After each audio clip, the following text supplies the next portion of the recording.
क्या करने देना ये। सब्जी ले लो, ताजी ताजी सब्जी ले लो। 7 रुपए जुड़ी पालक, 10 रुपए पाव भिंडी। भाई साहब कहिए, चाहिए कुछ? नहीं चाहिए। सब्जी चाहिए क्या? सब्जी एकदम ताजी सब्जी है। अरे भाई जी इधर देखिए ना, एकदम ताजी सब्जी, ताजी। कितने हुए? 100 रुपये साहब। लीजिए साहब। एक काम करो, ये दोनों बैग रखो, मैं 1 मिनट में आता हूँ, ध्यान रखियो। जी साहब। सब्जी ले लो, सब्जी ताजी ताजी सब्जी ले लो। देखिए 10 रुपए पाव भिंडी। साहब कुछ चाहिए क्या? बहन जी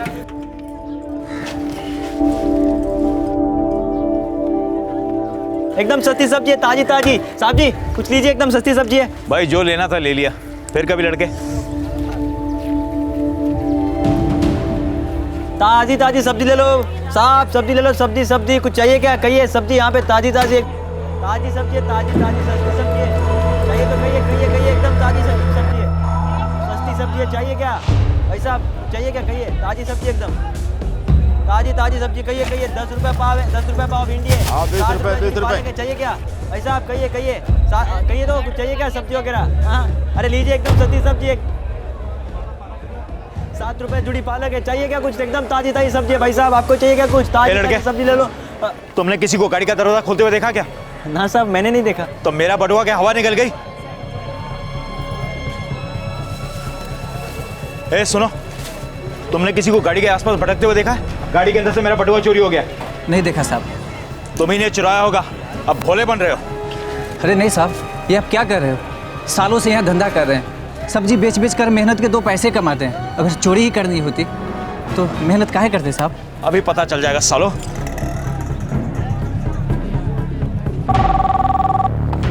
नमस्कार, अमर कॉलोनी पुलिस थाने। मैं जेसीओ शर्मा बोल रहा हूँ, ओखला मंडी से।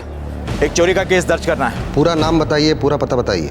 JCO Devendra Sharma, 17th engineering core, पता है गौतम विहार, 132/34। मैं यहाँ ओखला सब्जी मंडी आया था सब्जी खरीदने। मेरी गाड़ी से मेरा बटुआ चोरी हो गया है। आपके बटुए में क्या क्या था जेसीओ साहब? अब बटुए में पैसे ही थे। कितने पैसे थे? तकरीबन 200 रुपए, 2 100 के नोट और 3 क्रेडिट कार्ड। आपका मोबाइल नंबर दीजिए। 98।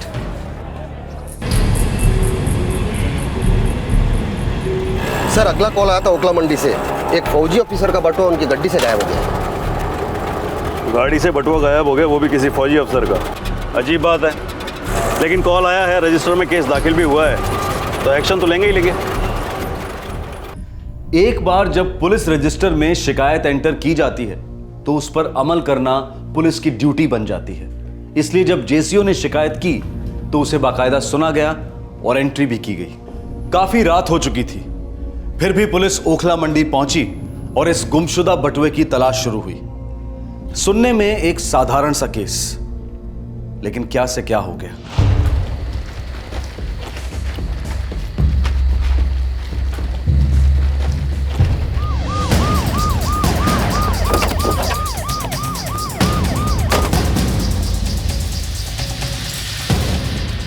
आज शाम को कोई बटुआ चोरी होता है यहाँ से? हाँ साहब, एक आदमी बहुत बवाल कर रहा था कि मेरी गाड़ी में से बटुआ चोरी हो गई। गाड़ी कहाँ खड़ी थी? सर सामने खड़ी थी। घनश्याम, जी सर। सारे सब्जी वालों को राउंड अप करो, सबकी तलाशी लो, कोई बचना नहीं चाहिए।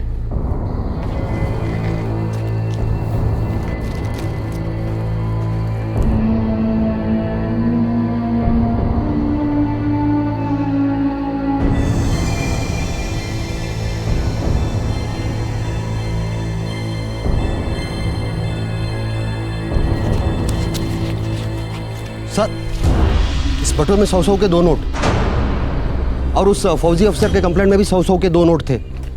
उठा ले साले को। अरे साहब नहीं साहब, मैंने क्या किया है? अरे वो 200 रुपए मेरे दिन भर की कमाई है, मैंने कोई चोरी नहीं की। उस आदमी की कार यहाँ तेरे ठेले के पास भी खड़ी थी ना? जी हाँ साहब। ड्राइवर का सीट का दरवाजा तुम्हारी तरफ था? जी हाँ। तो फिर तेरे अलावा और कौन है जो गाड़ी के अंदर हाथ डालेगा? बेवकूफ समझता है हमें? गाड़ी में डाल इसको। अरे नहीं सर, अरे सच कह रहा हूँ साहब, मैंने कोई चोरी नहीं की है। अरे साहब आप समझ क्यों नहीं? अरे बात तो सुनिए मेरी। अरे साहब मैंने कोई। क्रेडिट कार्ड के साथ में क्या किया? साहब मेरा यकीन कीजिए, ये बटुआ मेरा है और ये 200 रुपए भी मेरे। मैंने कोई बटुआ नहीं चुराया। हीरो, दिन भर की तेरी कमाई 0 थी, हैं? बटुआ पड़ा हुआ देखा और हाथ मार लिया? खुदा कसम साहब, मेरी सब्जियां भी की। ये 200 रुपए मेरे दिन भर की कमाई है। तेरा मतलब है किसी 1-2 ग्राहक ने तेरे से सारी खरीदी की, हैं? और दिए तेरे को ये 2 100 के करारे नोट। कोई भी मैला पिचका हुआ 10, 20, 50 का नोट नहीं, सिर्फ ये 2 हरी 100 की पत्तियां। साहब ये तो बचे हुए हैं, ऊपर से 85 रुपए थे। कहाँ है वो? उसमें से 50 रुपए मैंने ठेले के मालिक को दिए, 20 रुपए का खाना खाया और हाँ 15 रुपए वो मंडी के हवलदार जी को हफ्ता दिया। झूठ बोलता है? हवलदार को हफ्ता दिया तूने? अम्मी कसम साहब, धंधा हो या ना हो, हर रोज मैं हवलदार जी को हफ्ता देता हूँ। एक लफ्ज भी अगर मुंह से निकाला ना तो तेरी सारी सब्जियां डंडे के साथ में हलक के नीचे घुसेड़ दूंगा। साला पुलिस को बदनाम करता है, हैं? सब्जी मंडी का कीड़ा। घनश्याम, FIR बनाओ। 379 चोरी और 411 किसी दूसरे की चीज को गलत नियत से अपने पास रख लेना है। कोर्ट में पेश करो। कीड़े की तरह रहेंगे ना तब सच बोलेगा। लेके जाओ इसको। अरे साहब मैं सच कह रहा हूँ, ये बटवा मेरा है साहब। अरे मैंने कोई चोरी नहीं की है साहब।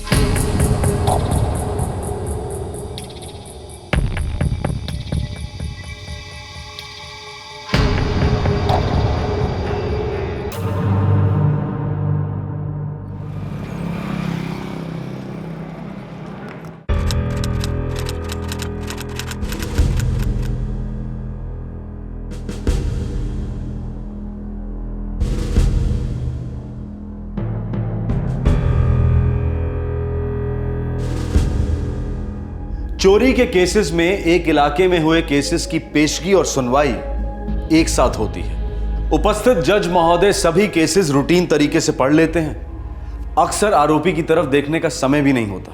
मुदस्सर के केस में FIR दर्ज की गई थी। IPC की धारा 379 के तहत चोरी का इल्जाम था और IPC की धारा 411 के तहत किसी गैर की कीमती चीज को गलत इरादे से अपने पास रखने का चार्ज लगाया गया था।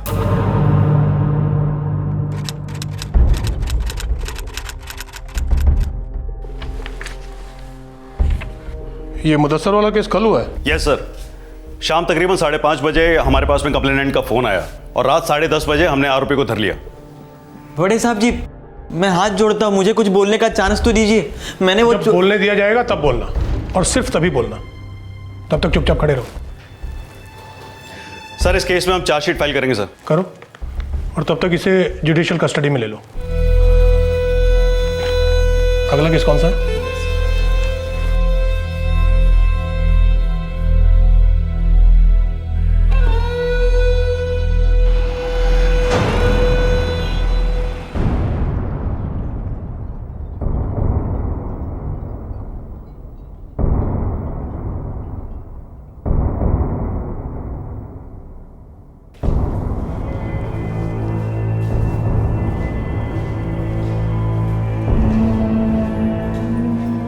यहाँ खड़े रहो।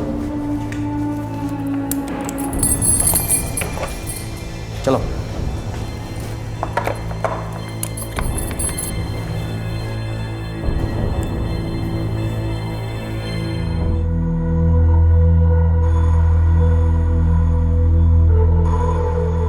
क्यों बे, क्या कराया? कुछ नहीं भैया, ये लोग मुझ पे गलत इल्जाम लगाए। कहते हैं मैंने चोरी की। अल्लाह कसम मैंने आज तक कभी चोरी नहीं की है भाई।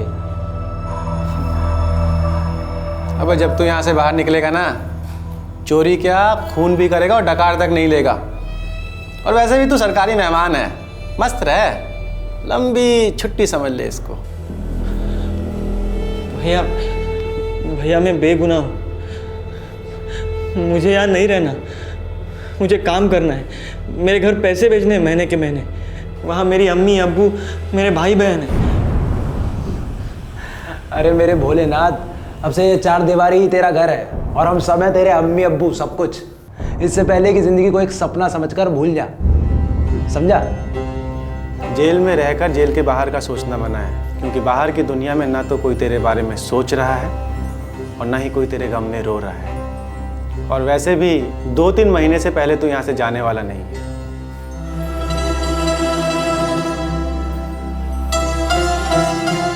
आज की रात तुझे माफ़ है, पूरी टंकी खाली कर दे आंसू की, क्योंकि जेल में पहली रात सबकी इसी तरह कटती है।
ज्ञान जी, एक सेकंड देंगे मुझे?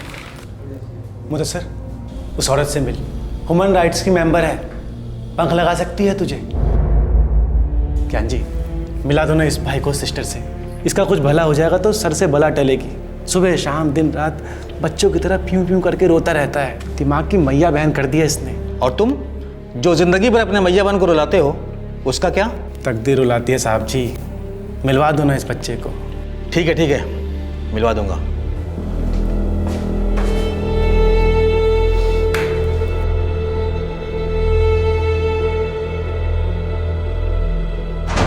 सिस्टर जी, मैं खुदा की कसम खा के कहता हूँ, मैंने चोरी नहीं की है। शांति रखो मुदस्सर, मेरे कुछ सवालों के जवाब दोगे? आपको जो पूछना है पूछिए। कहाँ से हो?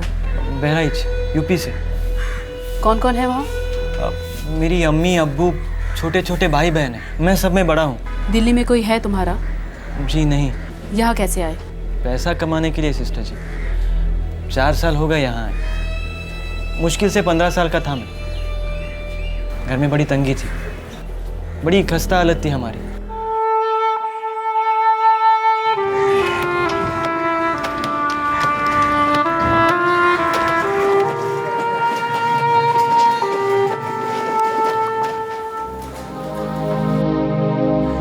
कितने बजे की ट्रेन है रे मुदस्सर बेटा? 6 बजे क्या पूछा?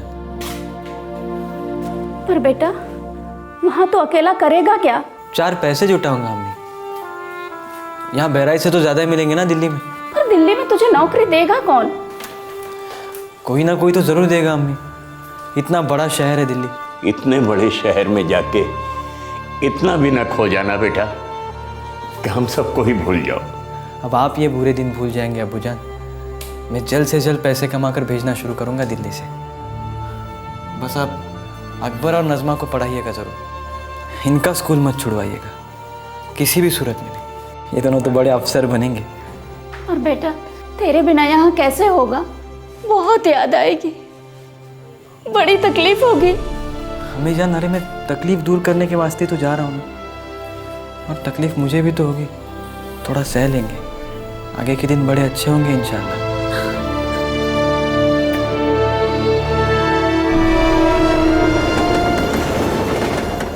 यहाँ दिल्ली में पहले कुछ दिन यहाँ वहाँ घूमता रहा, फिर पहली नौकरी मिली होटल में।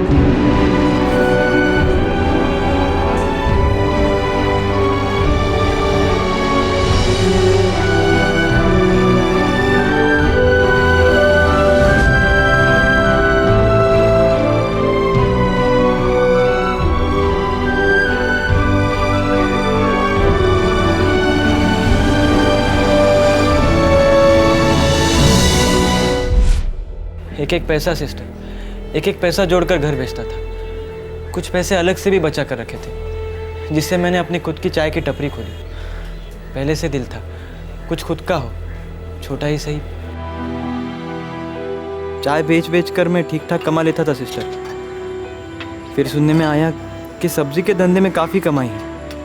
सब्जी ले लो, ताजी ताजी सब्जी ले लो। बहन जी सब्जी 7 रुपए जुड़े पालक। भाई साहब 7 रुपए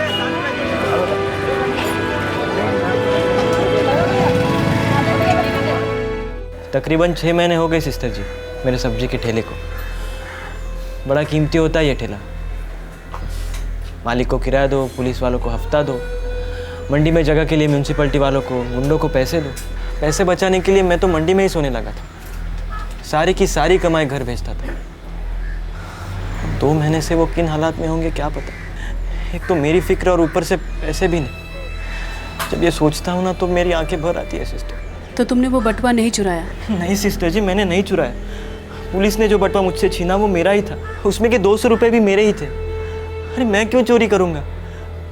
4 साल से मेहनत करके कमा रहा हूँ, तरक्की भी की। अगर चोरी ही करनी होती तो बहुत पहले की होती ना। मैं अपने अम्मी अब्बू भाई बहन सबकी कसम खा के कहता हूँ, मैंने कोई चोरी नहीं की। सिस्टर जी मैं आपके सामने हाथ जोड़ता हूँ, मुझे यहाँ से बाहर निकालिए। अगर इस बात की ज़रा सी भी भनक मेरे घर वालों को लगी तो उनकी ज़िंदगी में कयामत आ जाएगी, बिखर जाएंगे वो टूट टूट के। मुदस्सर शांति रखो, मैं तुम्हारी ज़मानत की एप्लीकेशन फाइल करूँगी और पुलिस से जाकर भी बात कर देखती हूँ, शायद कुछ हो जाए। लेकिन तुम हिम्मत मत हारना, अपने खुदा पर भरोसा रखो। देखिए मैडम, इंक्वायरी चल रही है, हम लोग जल्दी ही चार्जशीट फाइल करेंगे।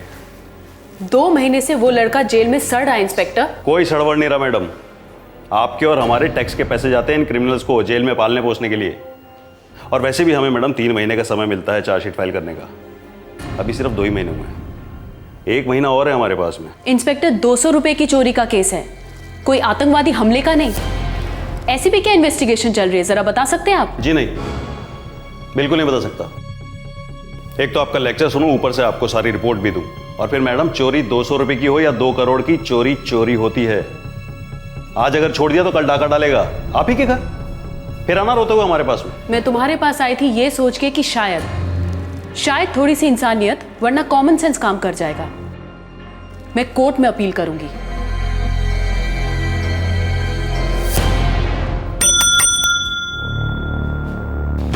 Yes sir.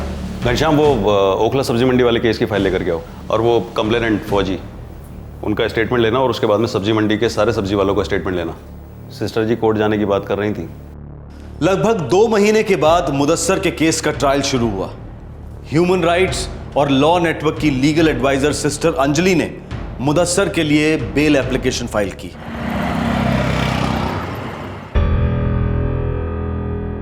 JCO Devendra Sharma, आपने 100 नंबर पर फोन करके अपना पर्स चोरी होने की शिकायत दर्ज कराई थी? जी हाँ, कराई थी। तो आपका बटुआ चोरी हुआ था? जी हाँ, चोरी हुआ था। थैंक यू योर ऑनर, आप जा सकते हैं।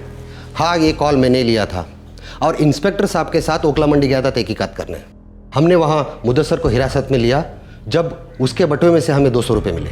कंप्लेनेंट जेसीओ साहब ने कहा था कि उनके चोरी हुए बटुए में 200 रुपये थे। साहब की कार मुदस्सर के ठेले से लगकर खड़ी थी और ड्राइवर सीट की तरफ का दरवाजा मुदस्सर के ठेले की तरफ था।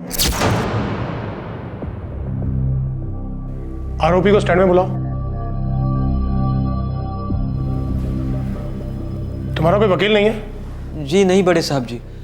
हाँ, एक सिस्टर जी मिली थी, पर आज वो यहाँ इस वक्त दिखाई नहीं दे रही है। हाँ, उन्होंने तुम्हारी जमानत के लिए एप्लीकेशन दाखिल की है। पहले अदालत तुम्हारे लिए वकील नियुक्त करेगी, उसके बाद ही तुम्हारे केस की सुनवाई होगी। अगला केस क्या है?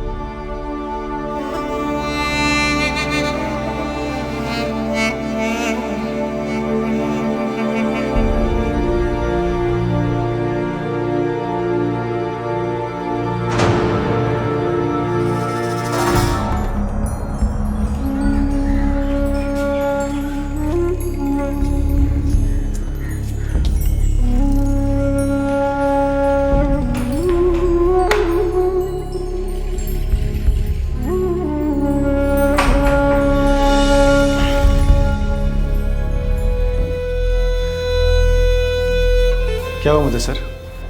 वो अदालत मुझे पहले वकील देगी और फिर सुनवाई शुरू होगी। एक तो शुरू होने में टाइम लगता है, और जब एक बार सुनवाई शुरू होती है तो ख़त्म होने का नाम नहीं लेती। और इसी बीच ज़िंदगी जैसी मामूली चीज़ें गुजरती रहती हैं।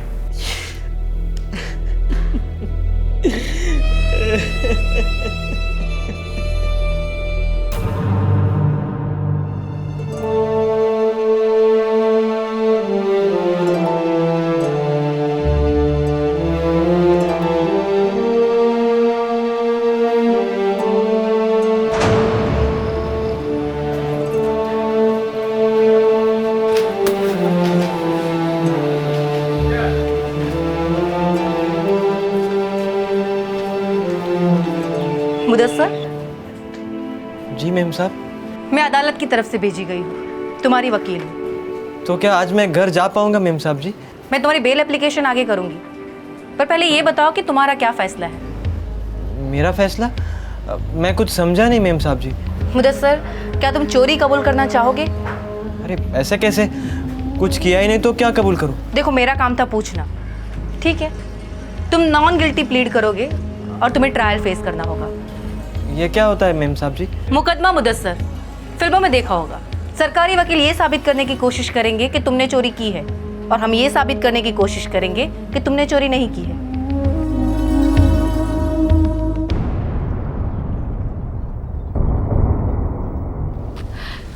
योर ऑनर, मेरे क्लाइंट नॉन गिल्टी प्लीड कर रहे हैं, उन्हें ट्रायल फेस करना मंजूर है। ठीक है, आपके पास कोई सबूत है जिससे ये साबित हो सके कि मुदस्सर अंसारी ने वो बटुआ नहीं चुराया था? बड़े साहब जी, दिन भर कमर तोड़ मेहनत करके 4 पैसे जुटाता हूँ मैं। 4 महीने से यहाँ जेल में हूँ, मैं कहाँ से लाऊंगा सबूत वबूत? मैं बस इतना कह रहा हूँ जो मैं पहले भी कह चुका हूँ, वो जो बटुआ पुलिस के पास था वो मेरा है। उसमें से 200 रुपये मेरे दिन भर की कमाई थी।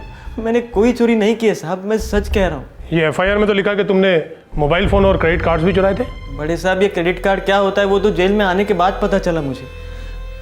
हाँ, बस मेरा एक सस्ते वाला मोबाइल था जिससे गांव में अपने घर वालों से बात करता था, और वो तो ये साहब लोगों ने ले लिया।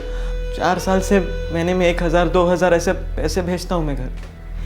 इसी पैसे से मेरा घर चलता है। अगर मैं चोर होता तो खूब चोरियाँ करता ना, घर पे जेवरात सोने हीरे वीरे भेजता। मैं सच कह रहा हूँ साहब, वो 200 रुपये मेरे ही थे, मैंने कोई चोरी नहीं की है। वो 200 रुपये तुम्हारे पास कहाँ से आए? सब्जियाँ बेचकर बड़े साहब। कोई गवाह है तुम्हारे पास जो ये साबित कर सके कि वो 200 रुपये तुमने सब्जियाँ बेचकर इकट्ठे किए थे? जी हाँ, मेरे ग्राहक हैं ना मेरे गवाह, पर वो तो आते जाते रहते हैं। मैं वैसे उन्हें नहीं जानता, उनका नाम पता कुछ नहीं मालूम है मुझे। सर, मुझे इस केस की छानबीन के लिए थोड़ा वक्त चाहिए। तब तक आप मेरे क्लाइंट की बेल एप्लीकेशन स्वीकार लीजिए। इन्होंने ऑलरेडी 4 महीने जुडिशियल कस्टडी में बिताए हैं, और मेरे क्लाइंट समाज के लिए किसी भी तरह का खतरा नहीं है। एक चोर समाज के लिए खतरा नहीं है? What are you saying, Gayatri? खैर, इसका कोई प्रीवियस रिकॉर्ड नहीं है, इसलिए मैं इसे जमानत दे सकता हूं, और जमानत की रकम होगी 10,000 रुपए। और जो भी आदमी इसकी गारंटी लेगा उसका नाम और पता मुझे चाहिए। कर पाओगे जमानत का इंतजाम? मैं कहाँ से करूँगा बड़े साहब, मैंने तो 10,000 इकट्ठा अपनी पूरी जिंदगी में नहीं देखे, और अगर होते तो कभी ऐसे आपके सामने खड़ा ही नहीं होता ना मैं। तुम जमानत का इंतजाम नहीं कर सकते, तुम्हें जमानत नहीं मिल सकती। Your bail is cancelled. अगली तारीख तक इंतजार करो। नेक्स्ट केस क्या है? बड़े साहब जी, मेरा यकीन कीजिए, मैंने चोरी नहीं की है बड़े साहब जी। मैं अपने अम्मी और अब्बू की कसम करता हूँ बड़े साहब जी, मैंने कुछ नहीं किया है। मेरी बात तो सुनिए बड़े साहब जी।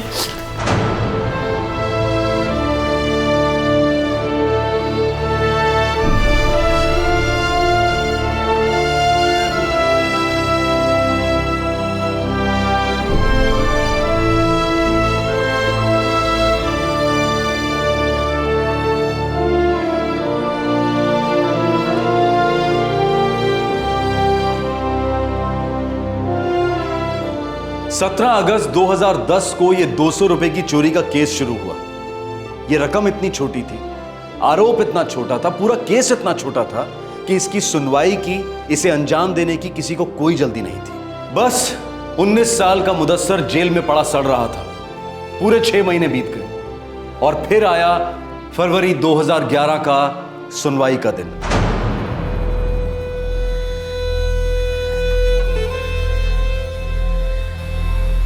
मुदस्सर अंसारी, तुम किसी और केस में आए हो यहाँ? ओ माय गॉड, वो 200 रुपए वाला केस वो अब भी चल रहा है?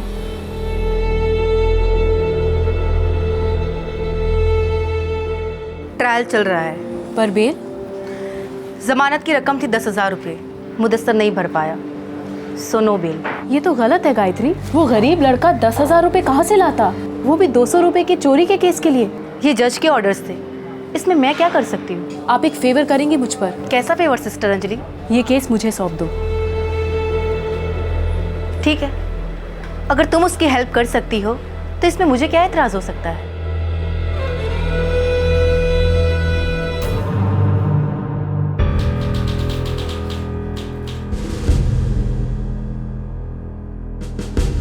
ठीक है, लेकिन आज बहुत सारे केसेस हैं सुनने के लिए। मुदस्सर अंसारी के केस की सुनवाई अगले हफ्ते सोमवार को होगी।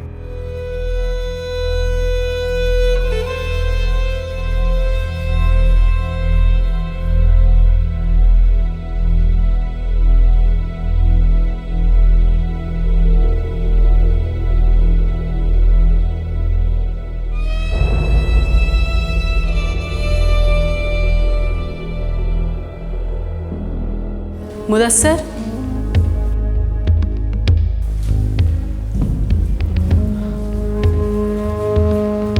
मुदस्सर, मैं तुम्हें यहाँ से बाहर निकालूंगी बहुत जल्द। तुम बस। जी सिस्टर जी, मैं शांति रखूंगा। हिम्मत नहीं हारूंगा, खुदा पे भरोसा रखूंगा।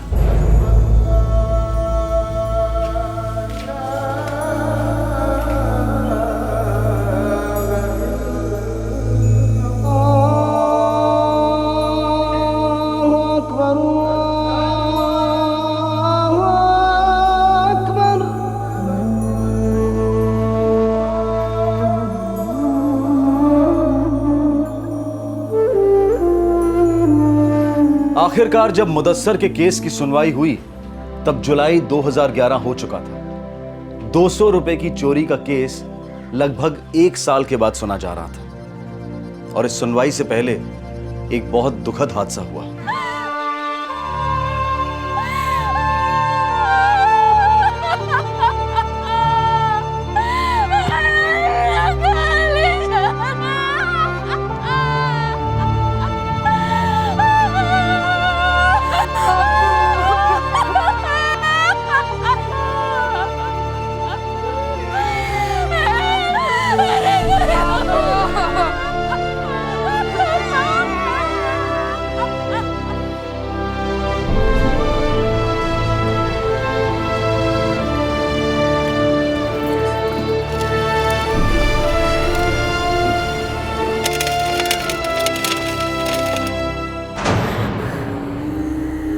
तुम्हारे अब्बू ने सही कहा था, तुम्हारा मुदस्सर भाईजान खो गया दिल्ली में, भूल गए हो हम सबको। उसके अब्बू का इंतकाल हुआ और उसने मुंह तक ना दिखाया। कभी सोचा न था कि हमारा मुदस्सर इतना खुदगर्ज निकलेगा। खाला मत निकालो ऐसे अल्फाज मुदस्सर के लिए, जरूर कोई मजबूरी होगी, किसी बड़ी मुश्किल का सामना कर रहा होगा वो। पूरा 1 साल मजर, 1 साल से 1 पैसा नहीं भेजा। अरे पैसा तो दूर, कोई खत नहीं, कोई खबर नहीं। हम गांव वाले हैं, अनपढ़ है और बेवकूफ नहीं है। मुझे तो लगता है उसने जरूर कोई गलत काम किया है, इसलिए हमसे मुंह छुपा रहा है। ना खाला ना, मैं कभी मान ही नहीं सकता कि मुदस्सर कोई गलत काम करेगा। खाला मैंने सोच लिया है, मैं दिल्ली जाऊंगा। और उसी की तरह तुम भी हम सबको भूल जाओगे, खो जाओगे उस बड़े शहर की भूल भुलैया में। मैं मुदस्सर को ढूंढूंगा खाला, मैं उसे घर लेके आऊंगा।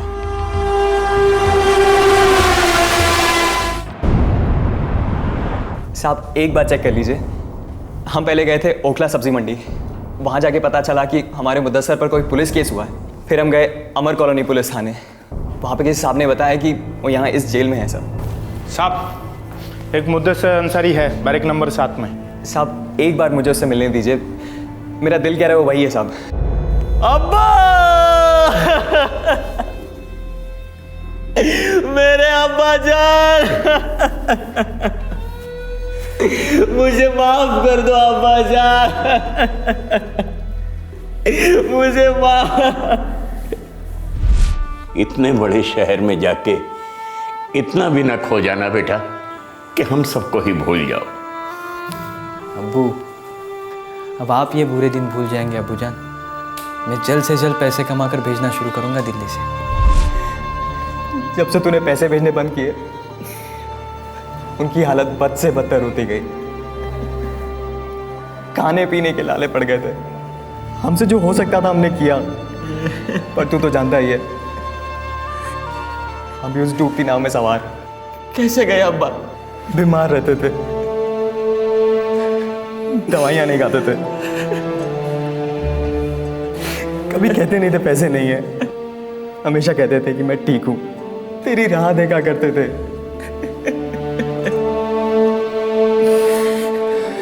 और फिर 5 दिन पहले प्यारे हो गए अल्लाह मियाँ को।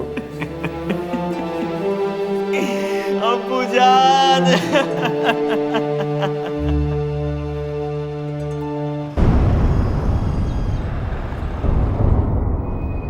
सर इस लड़के की जमानत की रकम 10,000 रुपए तय की गई।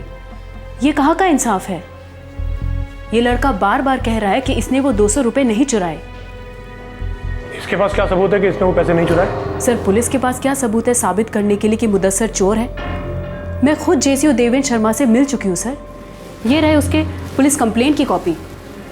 इसमें जेसीओ कहते हैं कि जो बटुआ पुलिस को मुदस्सर से बरामद हुआ वो उसका है ही नहीं। दूसरी बात जो सबसे ज़्यादा इम्पॉर्टेंट है सर, पुलिस को मुदस्सर के बटुए से 2 100 रुपए के नोट मिले। सो व्हाट सर, क्या दुनिया के ये लास्ट 2 100 रुपए के नोट है जो किसी के पास नहीं हो सकते? क्या सबूत है जेसीओ के चोरी किए गए नोट वही हैं जो इस लड़के से बरामद हुए? क्या नोट्स के नंबर सेम है, फिंगरप्रिंट्स है, क्या है? जो भी हो, लेकिन इससे ये तो साबित नहीं होता कि वो 200 रुपए इस लड़के के हैं। सर, कानून के मुताबिक अदालत को ये साबित करना चाहिए कि मुदस्सर गुनहगार है, लेकिन यहाँ पर तो मुदस्सर अपने आप को ही बेगुनाह साबित करने पे लगा पड़ा है। सर, रहम करो इस लड़के पर। ये एक मेहनती लड़का है जिसने बड़े मुश्किल से अपने सब्जी बेचने का व्यवसाय शुरू किया है। ये अपने फैमिली का एकमात्र कमाने वाला इंसान है। इस पूरे केस ने मेंटली हिला के रख दिया इस लड़के को। इस दौरान ये अपने फादर को भी खो चुका है सर। इसकी फैमिली उत्तर प्रदेश बहराइच गांव में बहुत बुरे दिन देख रही है। मेरी विनती है आपसे सर, विदाउट एनी डिले इस लड़के को रिहा कर दीजिए। मुदस्सर अंसारी, क्या तुम अब भी ये 200 रुपए चुराने के जुर्म को कबूल करने से इनकार करते हो? नहीं बड़े साहब, मुझे मेरा गुनाह कबूल है। वो बटवा मैंने ही चुराया था और वो 200 रुपए भी मैंने ही चुराए थे। मैंने चोरी की थी साहब। जब से इस केस की सुनवाई शुरू हुई है, तुम्हें किसी भी तरह से धमकाया गया है, मारा पीटा गया है? तुम अब तक इस इल्जाम को कबूल नहीं कर रहे थे, अब कबूल कर रहे हो? जी नहीं साहब, मेरे साथ कोई जोर जबरदस्ती नहीं, ना ही किसी ने मुझे धमकाया है, मारा पीटा है। बस मुझे मेरी गलती का एहसास हुआ है। मैं झूठ बोलता रहा आपसे। मैंने वाकई में चोरी की है साहब। क्या तुम्हें मालूम है कि अगर तुम अपने आप को दोषी मानते हो तो इस जुर्म के लिए तुम्हें मुजरिम ठहराया जाएगा और सजा सुनाई जाएगी? अब जो भी सजा देंगे मुझे कबूल है बड़े साहब। मुझे माफ कर दीजिए और मुझे सजा दीजिए ताकि मैं मेरी सजा काट कर अपनी अम्मी और अपने भाई बहन के पास जा सकूं। उन्हें मेरी जरूरत है साहब जी, मुझे सजा दीजिए आप। आरोपी ने अपना जुर्म कबूल किया है। आईपीसी के तहत मुदस्सर अंसारी को इस जुर्म के लिए 3 महीने की सजा होनी चाहिए, लेकिन क्योंकि वो बतौर अंडर ट्रायल 11 महीने पहले ही जेल में गुजार चुका है, यह अदालत हुक्म देती है कि इसे तुरंत रिहा कर दिया जाए।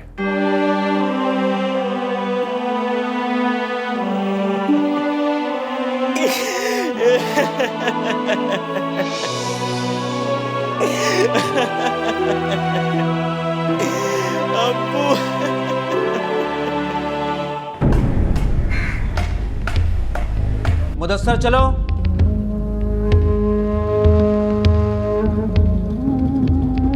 सुन मुदस्सर, इधर आ। तूने जुर्म कबूल किया है। आज के बाद इस इलाके में दिखाई मत दियो, नहीं तो चोरी किसी ने भी की हो सबसे पहले तू अंदर जाएगा।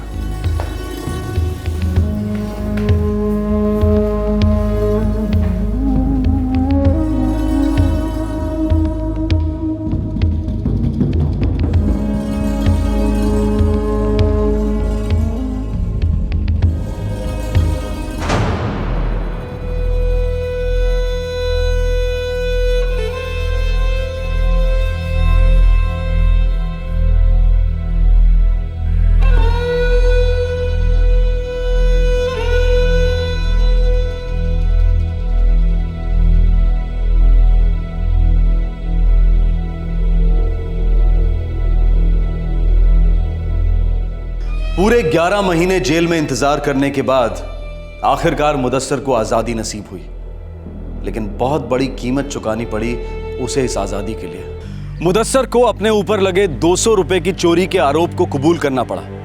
इस दौरान उसके पिता का देहांत हो गया। जेल से निकलकर मुदस्सर अपने दोस्त के साथ अपने गांव वापस लौट गया।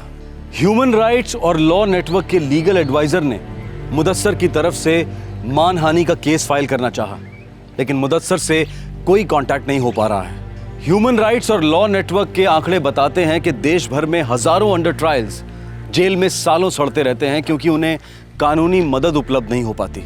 200 रुपए की चोरी के केस में जमानत की रकम 10,000 रुपए।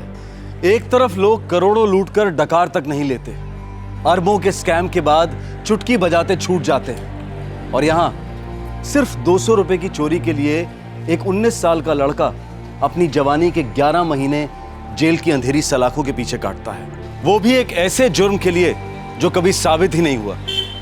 उस लड़के ने कबूल कर लिया ताकि उसे छुटकारा मिल सके। इस केस में दोषी कौन है? किसी को कोई सजा नहीं होनी चाहिए, किसी की कोई जिम्मेदारी नहीं है। हमारे आज के एपिसोड की दूसरी कहानी।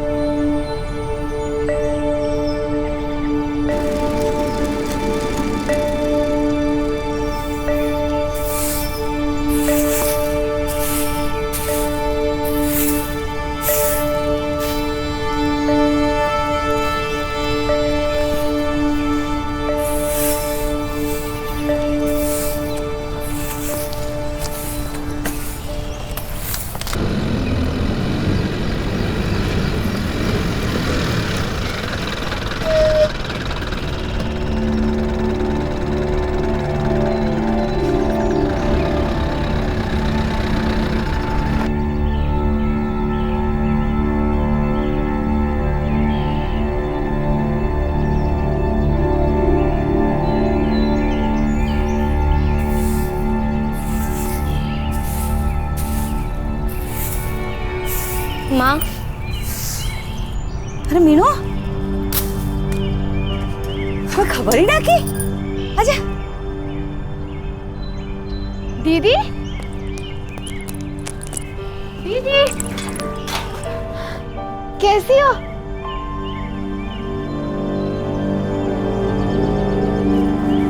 क्या हुआ? कुछ बोलती क्यों नहीं? दामाद जी कहाँ हैं?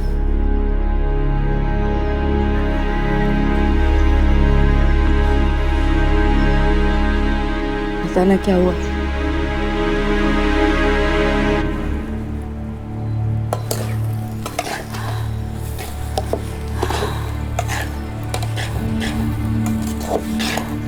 पहले ही बोल दिया था, कुछ नहीं छुपाया था उनसे। प्यार से पहले ही बोल दिया था कि इतना हमारे लिए बहुत मुश्किल है, जो है इतना है बस। लेकिन माँ, वो लोग मानते ही नहीं है। रोज रोज वही रट, वही पिटाई।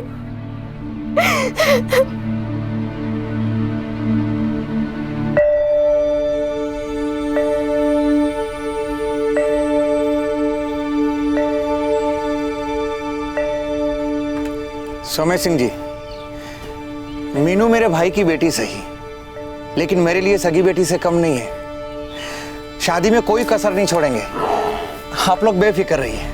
लेकिन ये जो आप मोटरसाइकिल और 50,000 की बात कर रहे हैं ना, वो हमारे लिए बहुत मुश्किल है। सच कहती हूँ बहन जी। अब देखिए सविता बहन, जिंदगी कहाँ आसान है, मुश्किलों का पहाड़ ही तो है जिंदगी। अब दीपक आपका होने वाला दामाद नहीं, बेटा है बेटा, और आप अपनी बेटी को जो कुछ भी देंगी उसी की तो जिंदगी संवरेगी। हमारा क्या है, बस ये दोनों खुश रहें। 8वीं तक पढ़ी है मेरी बेटी। उसके बाबूजी जिंदा होते ना तो कॉलेज पूरी करती। पढ़ाई को लेकर बहुत था उन्हें। बहन जी, थोड़ा हमारी हालत के बारे में भी सोच लीजिए। अजी अब 8 क्लास पढ़ी हो या कॉलेज, उससे क्या फर्क पड़ता है? उसे तो रोटी बनानी है, घर बार ही संभालना है, ये ना कि किसी के सर पे बैठकर डिग्री झाड़नी है। अब पत्रियां मिल गई हैं, बस इन्हें मिलाना बाकी है। अब इनके मिलने में कोई बाधा नहीं आनी चाहिए, खासकर आपकी तरफ से। देखिए सविता बहन, कई बार है ना, बड़े बड़े काम छोटी छोटी गलतियों की वजह से बिगड़ जाते हैं। सोच लीजिए आप।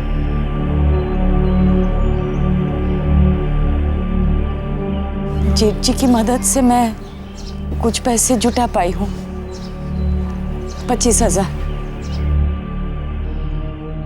वो सारे के सारे दे दूंगी, उससे ज्यादा ताकत ना है। रहम कीजिए और मत मांगिए।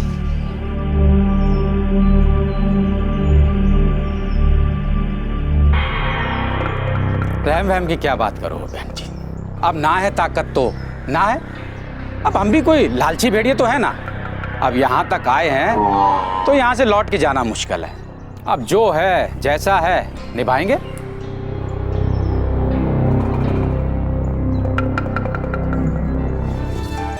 पर फिर भी लड़के वालों ने हाँ कहा, पर अंदर ही अंदर काफी नाखुश थे। उन्हें लग रहा था कि उनके बेटे की काबिलियत की तुलना में उन्हें बहुत कम मिल रहा है। नाइंसाफी हो रही है उनके बेटे के साथ। 7 फेरों के 9 महीने बाद भी लड़के वालों के दिल में आग सुलग रही थी। इस आग को, इस प्यास को बुझाने के लिए उन्होंने लड़की को अपनी माँ के घर वापस भेज दिया। अब गरीब विधवा माँ आखिर करती तो क्या करती?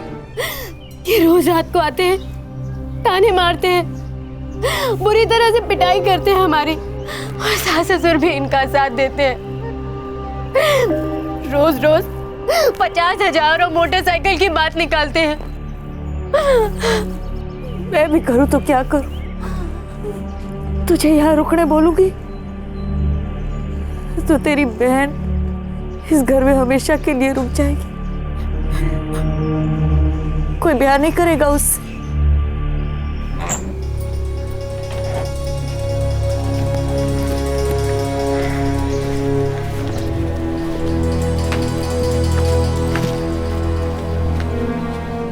मैं तेरी दीदी को छोड़ के शाम तक लौट आऊंगी।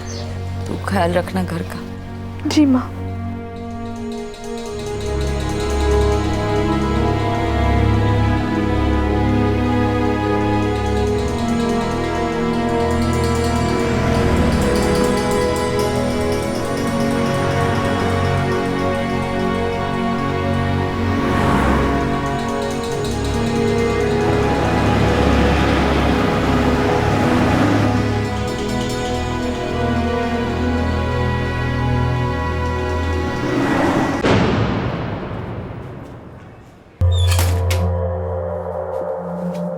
नौ महीने हो चुके हैं शादी को।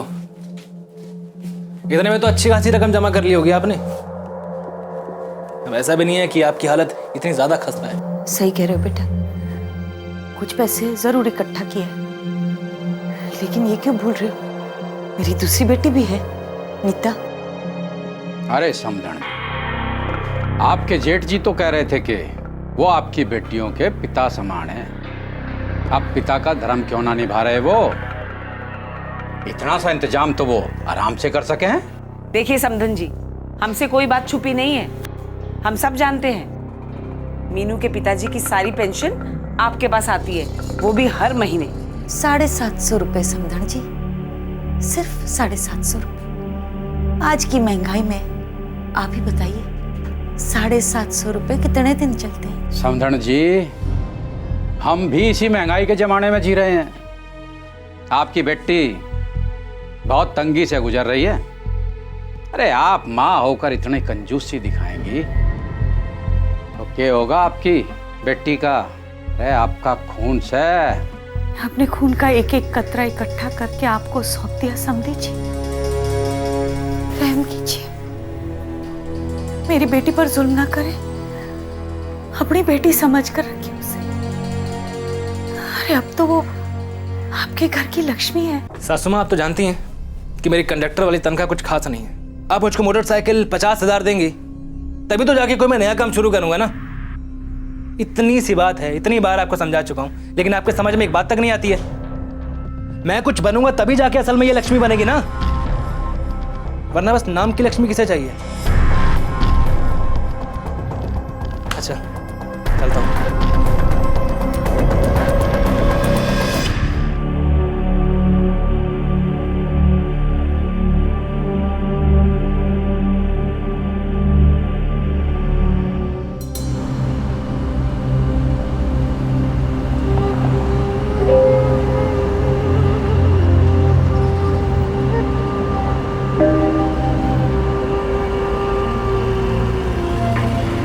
पांच साल पहले एक रोड एक्सीडेंट में सविता के पति का देहांत हो गया।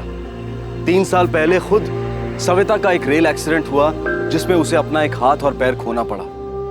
अपाहिज तकदीर के बावजूद सविता ने अपनी दोनों बेटियों की परवरिश की। पर अब जब बड़ी बेटी पर ससुराल में हिंसा और जिल्लत का कहर टूट पड़ा था तो इस माँ के पास हिम्मत नहीं थी ये कहने की कि बेटी छोड़ दे उस जल्लाद को और लौटा अपने घर। कहने को ये सबसे सही कदम होता है कि एक पीड़ित लड़की अपने पति का घर छोड़कर अपने मायके चली आए, लेकिन क्या ये ऑप्शन हर लड़की के पास होता है? अक्सर लड़की के माँ बाप ये सोचकर चुप हो जाते हैं कि समय सारे घाव भर देगा, समय हर मर्ज की दवा है, लेकिन क्या ऐसा होता है? सविता अम्मा जी, सविता अम्मा जी, क्या हुआ? फरीदाबाद से आपके लिए फोन आया है।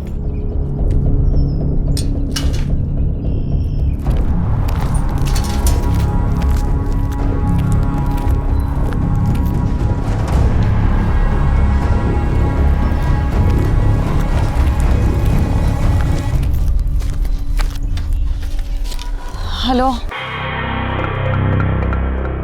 हेलो, सविता जी बोल रही हैं? जी। समधन जी, मैं दीपक का चाचा। नमस्ते जी, कैसे हैं भाई साहब, सब खैरियत? जी ना, आप फौरन दिल्ली के लिए रवाना हो जाइए। क्यों, क्या हुआ? मेरी बेटी तो ठीक है ना? मीनू का एक्सीडेंट हो गया है सविता जी। हे भगवान, एक्सीडेंट कैसे? मुझसे बात करवाइए। देखिए, आप जल्दी से जल्दी सफदरजंग अस्पताल पहुंच जाइए। वो खाना बना रही थी बहू, थोड़ा जल गई है।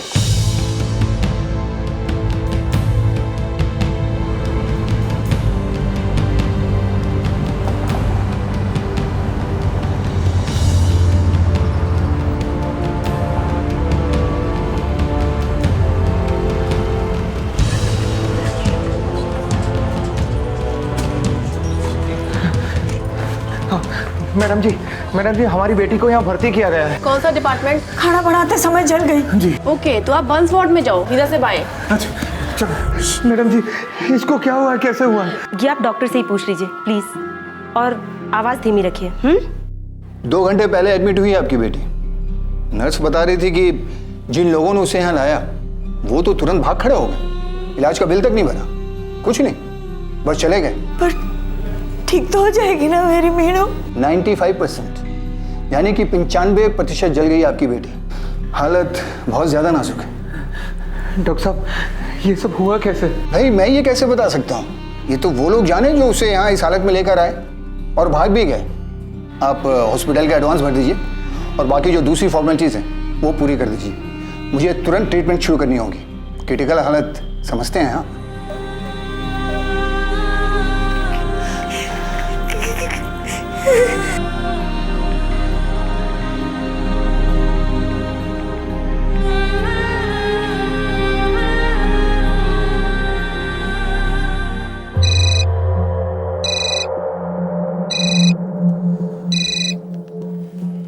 हेलो दीपक बेटा, मैं मेनू का ताऊ बोल रहा हूँ।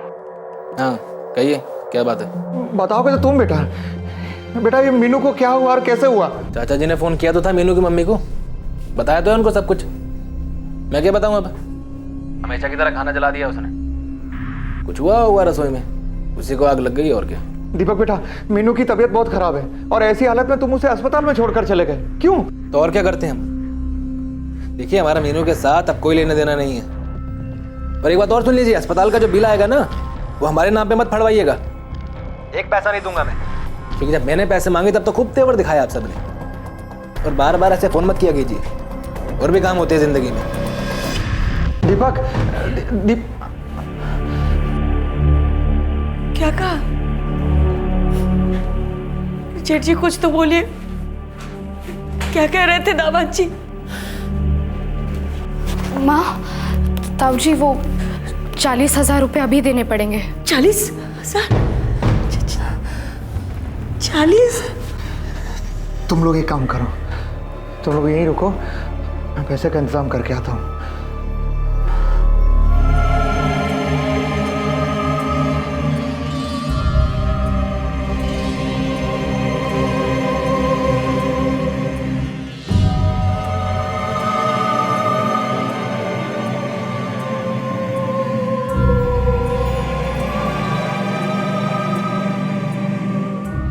मीनाक्षी के 95% बर्न्स थे।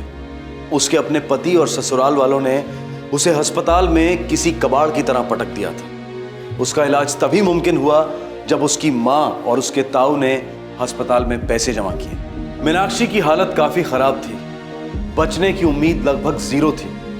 लेकिन मीनाक्षी की माँ सविता इतनी आसानी से हार मानने वालों में से नहीं थी।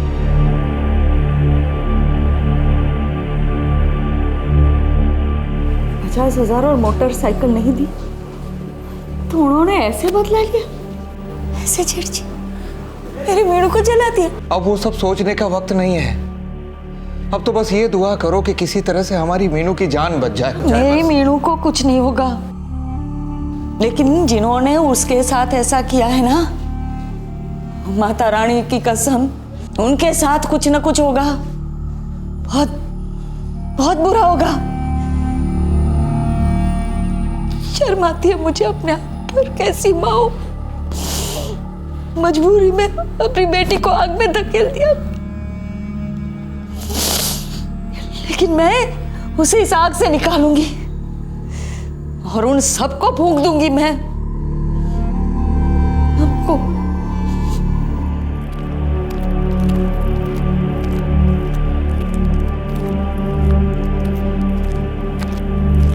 अरे बहन जी, ये सफदरजंग अस्पताल तो हमारे इलाके में है, पर हादसा तो फरीदाबाद में हुआ है ना। हादसा नहीं सर, जुर्म हुआ है, और कहाँ हुआ उससे क्या फर्क पड़ता है? फर्क पड़ता है बहन जी, बहुत फर्क पड़ता है।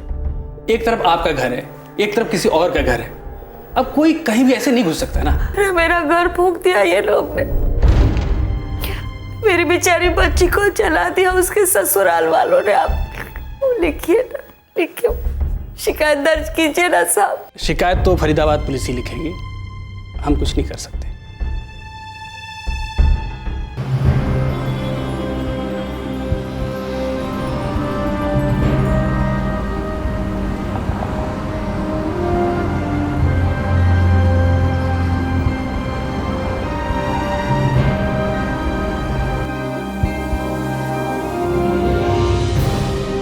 क्या कहा आपने? दीपक सिंह, भरतनगर बस्ती।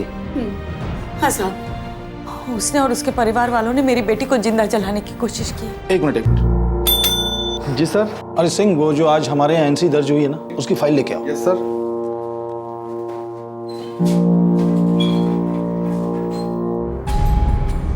मैडम, आपकी बेटी का नाम मीनू है या मीनाक्षी या मीनाक्षी सिंह? मीनाक्षी, वो प्यार से मीनू कहते हैं। आपकी बेटी के पति दीपक सिंह ने आज सुबह एनसी करवाई है कि उनकी पत्नी सुबह खाना बनाते समय जल गई, और स्टेटमेंट है कि मैं मीनाक्षी सिंह अपने पूरे होशो हवास में ये बताती हूँ कि मुझे जो जलने से घाव हुए हैं ये रसोई में खाना बनाते वक्त हुए हादसे से हुए हैं। इसमें मेरे पति या ससुराल वालों का कोई हाथ नहीं है, इसलिए उन्हें दोषी ना माना जाए। जो हुआ मेरी भूल से हुआ। मीनाक्षी सिंह। और मीनाक्षी ने अंगूठा भी लगाया डिक्लेरेशन पर। ये सब छल है। बड़ी चालाकी और धोखे से उन्होंने अपनी जिम्मेदारी और अपने पाप दोनों से हाथ धो लिए। वो सब तो मैं नहीं जानता, हमारे यहाँ एनसी रजिस्टर हुई है और मैंने आपको पढ़ के सुनाई है। अब आप सच सुनिए, उन्होंने मेरी बेटी को जिंदा जलाने की कोशिश की है। दहेज को लेकर बहुत परेशान कर रहे थे बेचारी को। तब क्या आप सो रही थी जब आपकी बेटी को दहेज के लिए टॉर्चर किया जा रहा था? तब आपने शिकायत दर्ज क्यों नहीं करवाई? तब तो आप खुद बनी बैठी रही। जब इतना बड़ा हादसा हो गया तो आप बहाना बना रही हैं दहेज का। बहाना मैं नहीं बना रही हूँ साहब, बहाने वो लोग बना रहे हैं कि मेरी मीनू खाना पकाते वक्त जल गई। तो उसने फिर इस पे अंगूठा क्यों लगाया? वही साहब मैं कह रही हूँ, मेरी बेटी अंगूठा क्यों लगाएगी? 8वीं तक पढ़ी लिखी है, साइन करना आता है उसे। उन्होंने उसे मजबूर किया होगा अंगूठा लगाने के लिए। छल है ये सब। वो आप जाने और आपकी बेटी जाने। मैं इस वक्त आपका केस दर्ज नहीं कर सकता, FIR लॉन्च नहीं होगी। जाने का रास्ता वही है जहां से आप आई थी।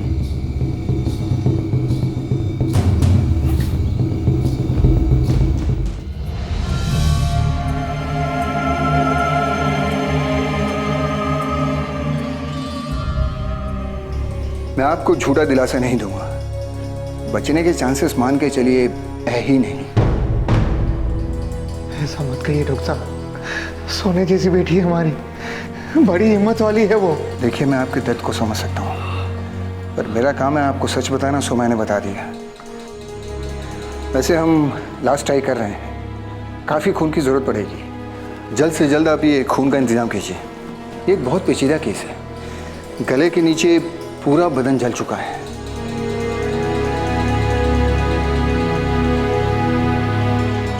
मीनू की माँ, अब अपने आप को कोसना बंद कर। कैसे नहीं कोसूं? अपनी बेटी का दुख मैं समझ नहीं पाई। मेरी बच्ची कितना चीखी होगी, कितना रोई होगी, कितना तड़फड़ाई होगी।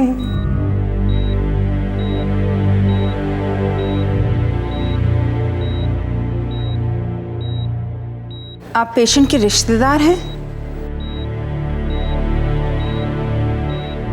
देखिए, मैं वंदना वर्मा हूँ, नेशनल कमीशन फॉर विमेन से आई हूँ, आपकी मदद के लिए आई हूँ। 2011 में पूरे देश भर में 12,000 मौतें रिपोर्ट हुई जो दहेज को लेकर जलाने की वजह से हुई थी। ये आंकड़े हर साल 12% से बढ़ते जा रहे हैं। ये ऐसे केसेस हैं जिनमें एफआईआर दर्ज होती है, चार्जेस भी साबित होते हैं, लेकिन न जाने ऐसे कितने केसेस हैं जो ना तो रिपोर्ट होते हैं और ना ही जिनकी तहकीकात होती है। देश के लगभग सभी बड़े हॉस्पिटल्स के बर्न वार्ड में नेशनल कमीशन ऑफ विमेन के प्रतिनिधि केस टू केस चेकिंग करते रहते हैं ताकि ऐसे अनरिपोर्टेड केस पकड़ में आ जाएं जहां षड्यंत्र की बू आ रही हो।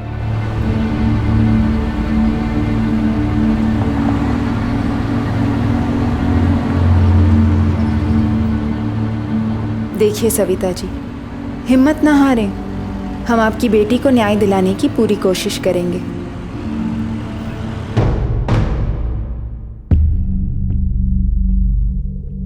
आप एक बार भी हॉस्पिटल नहीं गए लड़की की हालत जानने, एक बार भी उसके ससुराल नहीं गए इस हादसे की तहकीकात करने, और आपने सीधे सीधे एनसी रजिस्टर कर दी इंस्पेक्टर। मैडम, लड़की का पति, उसकी सास और उसका चाचा खुद यहाँ आए थे और उन्होंने स्टेटमेंट दिया, और लड़की का स्टेटमेंट अंगूठे के निशान के साथ दिया, तो एनसी दर्ज नहीं करूंगा तो क्या करूंगा? वैसे तो लड़की की माँ भी खुद यहाँ आई थी और आपको एक बहुत बड़ा सुराग भी दिया था कि लड़की दस्तखत करना जानती है, तो फिर ये अंगूठा लगाने का क्या मतलब? इसके बावजूद आपने एक बार भी लड़की से मिलना जरूरी नहीं समझा? बेहोश लोगों से मिलने का मतलब? और हम ऐसा कैसे मान के चलें कि ये दहेज का केस है? लड़की वालों ने लड़के वालों के खिलाफ कभी कोई शिकायत दर्ज की है? लड़के वाले 95% बर्न्स वाली अपनी घर की बहू को अस्पताल छोड़ाए, एक बार भी वापस नहीं गए, इलाज के लिए एक दमड़ी बाहर नहीं निकाली। आपको कुछ भी अटपटा नहीं लगता? आपको यह भी अटपटा नहीं लगता कि एक 95% जल चुकी लड़की अंगूठे का निशान कैसे लगाएगी? क्या उसने वो निशान जलने के पहले लगाया था या जलने के बाद? कुछ भी नहीं लगता? एक बार भी आपके जहन में यह नहीं आता कि ये केस एक एक्सीडेंटल फायर का नहीं बल्कि एक डाउरी बर्निंग केस है? अगर मैं तहकीकात करूं और पता चले कि एक्सीडेंटल फायर केस है तो भी दहेज का केस नहीं बनता, क्योंकि लड़की का कोई स्टेटमेंट हमारे पास नहीं है, और जब तक एफआईआर दर्ज नहीं होती ये केस एक्सीडेंटल फायर का ही रहेगा। ये बात आपके जहन में नहीं आती?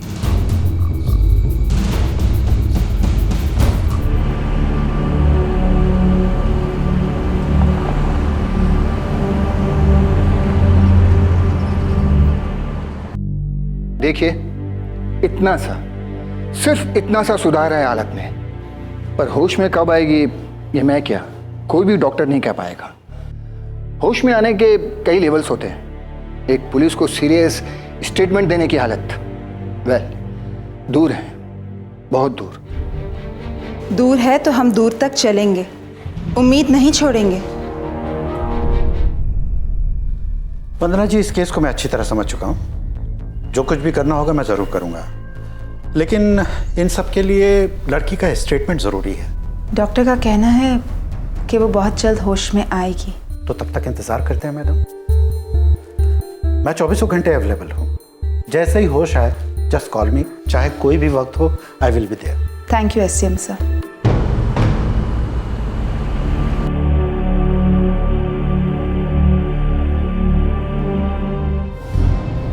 सविता जी,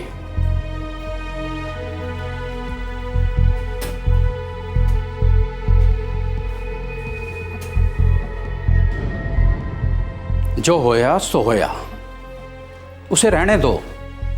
रे छेड़ोगी तो आग और फैलेगी। सारी खबर आ रही है हमारे पास, पुलिस स्टेशन के चक्कर लगाए जा रहे हैं, शिकायतें की जा रही हैं हमारे खिलाफ। बावली हो गई हैं आप। एक जवान छोरी और है आपकी। अरे ये भी भूल गई कि अब आप सिर्फ अकेली नहीं, आधी है, आधी। अरे एक टांग और एक हाथ पर आज तक कोई दौड़ जीतता है? भले ही मेरा दूसरा हाथ और मेरी दूसरी टांग कट जाए, लेकिन आखिर में रेंगोगे तुम सब। मानती हूं कि तुम सबके खिलाफ आवाज उठाने में बहुत देर कर दी मैंने, पर इतनी भी देर ना हुई कि कानून के घर में मुझे सिर्फ अंधेरा मिले। तुम सबको जेल भिजवाऊंगी मैं। कल ठिकाने लगाने आया था थारी, ये भाषणबाजी सुनने ना आया। देखे अब भी वक्त है, सुधर जाओ, समझदारी तक काम लो, ढंग से समझा रहा हूं। अरे तुम क्या समझाओगे किसी को? मेरी बेटी को जिंदा जलाकर अपनी बहादुरी का सबूत देने आए हो मुझे? डरपोक कहीं के अस्पताल में फेंक कर भाग गए। रत्ती भर हिम्मत होती तो मेरे आने तक का इंतजार करते, आंख मिलाते मुझसे। तुम सबको तो सजा दिलाकर दम तोड़ूंगी मैं।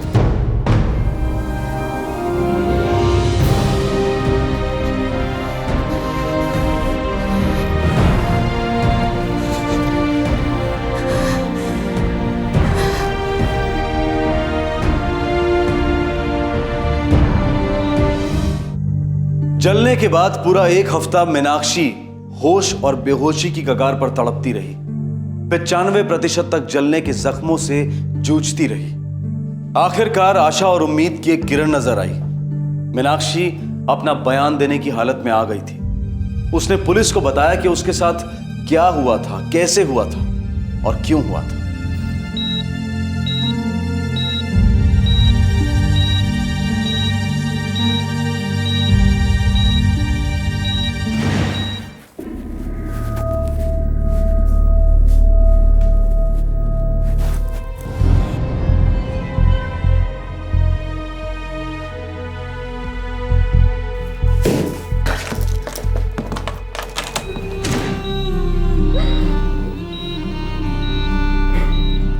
क्या हुआ? क्या बात हो गई? दीपक बेटा, चल आगे बढ़, हिम्मत कर।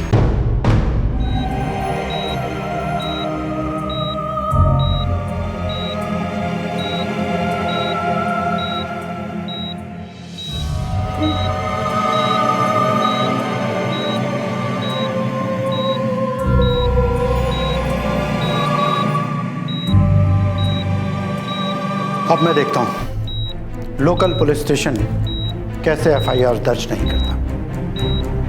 आइए।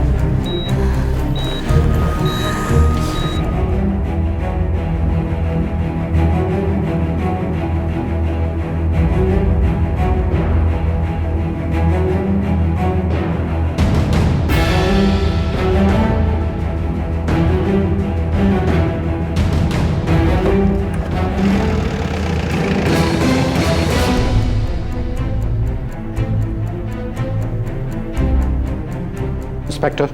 Yes sir. दीपक और उसके पूरे परिवार को कल सुबह कोर्ट में पेश करूंगा और आपकी इन्वेस्टिगेशन की डिटेल रिपोर्ट चाहिए मुझे। Yes sir. एक और डिटेल रिपोर्ट चाहिए। कौन सी रिपोर्ट सर? जो ये बतलाए कि आपकी ऐसी क्या मजबूरी थी कि आपने एफआईआर दर्ज नहीं की और ना ही इस केस की इन्वेस्टिगेशन शुरू की, जबकि लड़की पर अटेम्प्टेड मर्डर हुआ था। बहुत सीरियस बात है इंस्पेक्टर।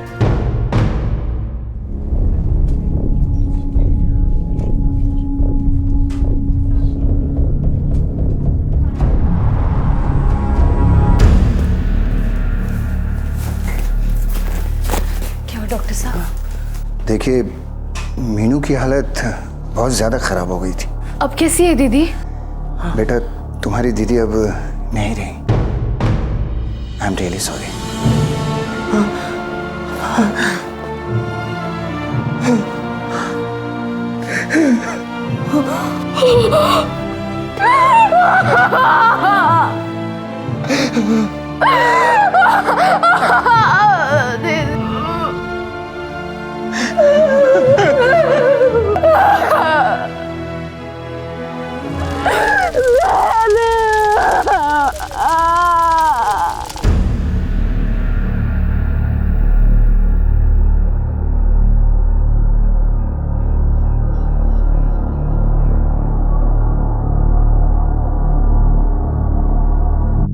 एसडीएम को बयान देने के ठीक 3 दिन बाद मीनाक्षी उर्फ मीनू चल बसी।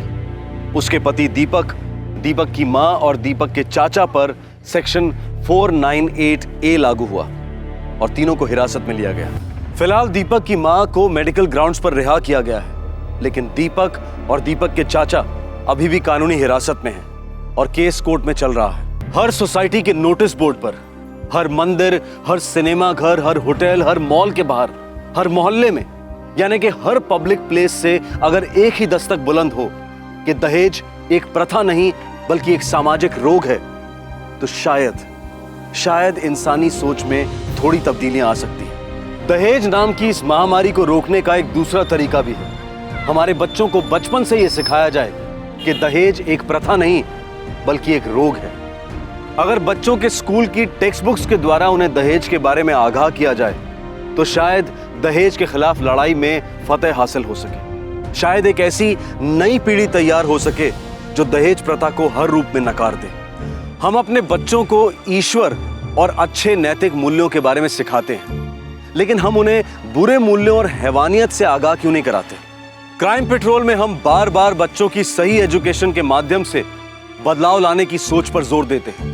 हमारा इस बात पर दृढ़ विश्वास है कि हम जो बीज बोएंगे वैसा ही फल पाएंगे। तब और सिर्फ तब हम एक ऐसे समाज की कल्पना कर सकते हैं जहां पर होता है, चलता है ऐसे शब्द सुनाई नहीं देंगे। आपसे फिर मुलाकात होगी क्राइम पेट्रोल दस्तक के अगले एपिसोड में। तब तक अपना ख्याल रखें, सुरक्षित रहें। जय हिंद। इस तरह के और भी एपिसोड देखने के लिए हमारे चैनल को सब्सक्राइब करें और बेल आइकन दबाना ना भूलें।